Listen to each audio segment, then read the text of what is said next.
បងអូនកុំឃើញតែខ្ញុំមានទូចាប៉ុន្តែខ្ញុំលើកអីវ៉ាន់តឹងក្រងចាអូយមិនដឹងអនាគតកូនភាសាពីណាគេទេអីក៏ល្អយ៉ាងនេះ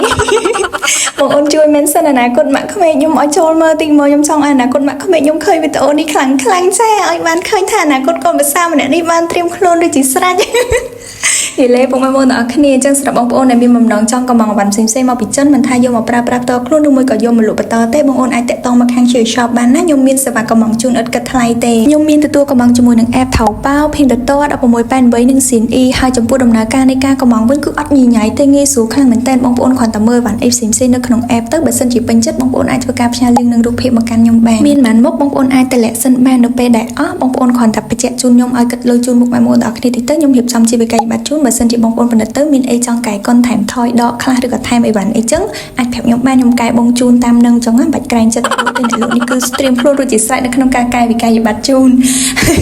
ហើយបើសិនជាក្នុងករណីបងប្អូនបណ្ឌិតទៅឃើញអូខេអស់ហើយបងប្អូនអាចជួយ pay ថ្លៃវ៉ាន់ឲ្យខ្ញុំនៅដំណាក់កាលទី1សិនបន្ទាប់មករងចាំចន្លោះពី2ទៅ3សប្តាហ៍ក្រោយនៅពេលដែលវ៉ាន់មកដល់ខ្មែរបងប្អូនចាំ pay shipping ដឹកពីចិនមកខ្មែរមកតង់ទៀតទៅគឺអូខេហើយនិយាយទៅគឺអត់ញញ៉ៃទេតែប៉ុណ្្នឹងឯងហើយបើក្នុងករណីបងប្អូនត្រូវការឲ្យខ្ញុំរៀបចំដាក់ផ្ញើជូនតាមរយៈបន្ថែមឬក៏ JNT អីបងប្អូនអាចប្រាប់បានខ្ញុំរៀបចំផ្ញើជូនពុកម៉ែបងប្អូនទាំងអស់គ្នាទៅតាមទីតាំងដល់គោលដៅហ្មងហើយនៅក្នុងករណីថាបើសិនជាបងប្អូនទទួលបានអីវ៉ាន់ហើយអីវ៉ាន់មានការបាក់បែកឬមួយក៏អីវ៉ាន់ផ្ញើទៅនឹងខុសទំហំខុសអីឧទាហរណ៍បងប្អូនកំងបើជើងលេខ38មកលេខ40អីហ្នឹងអាចប្រាប់ខ្ញុំបានខ្ញុំនឹងធ្វើការបដូរថ្មីជូនវិញកំងថ្មីជូនឬក៏ refund ទឹកប្រាក់ជូនវិញចឹងណានិយាយទៅគឺទទួលខុសត្រូវ 100% ទៅលើសេវាជួយទិញខាងខ្ញុំហ្មងចឹងសម្រាប់បងប្អូនចង់កំងវ៉ាន់ផ្សេងៗពីចិនកុំភ្លេចតាក់ទងមក Cherry Shop ណាអរគុណបាយបាយអូយមុននឹងបាយចង់ប្រាប់ថាបងអូនជួយឲ្យម៉ាក់ក្មេកខ្ញុំគាត់មើលវីដេអូនេះផងនិយាយទៅបើអនាគតម៉ាក់ក្មេកខ្ញុំគាត់នៅចិត្តហ្នឹងបងប្អូនជួយយកទៅឲ្យម៉ាក់ក្មេកខ្ញុំមើលតិចមកឲ្យគាត់ឃើញមុខខ្ញុំថាកុំភាសាម្នាក់នេះខំប្រឹងមែនតើណាម៉ាក់ក្មេក